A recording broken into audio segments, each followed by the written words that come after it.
तुम्ही पण कधी दुसऱ्यांच्या शेतामध्ये बोरं चोरून खायला गेलेत का? तर आज आम्ही जाणार आहे बोरं शेतात तोडायला, दुसऱ्यांच्या शेतामध्ये चोरी करून खायला. मग सगळ्यांनी काढल्या गाड्या आणि निघालो.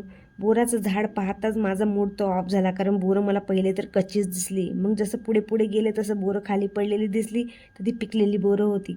मग काय जो उचलायला चालू केली की नाही, मी थांबलेच नाही. पण तेवढं त्या शेतकऱ्याच्या बैलाने आमच्यावरती हमला केला.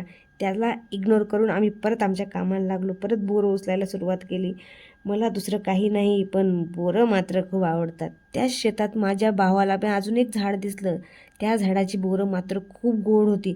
पण त्याच टाईमला माझ्या लाडक्या बहिणीला येऊन गेला नेचर कॉल. तिला बोललो, बस शेतातच, आम्ही तुला दगडं आणून देतो. पण तिला काही थांबायचं होतं नाही. ती म्हणायची मला घरीच जायचं.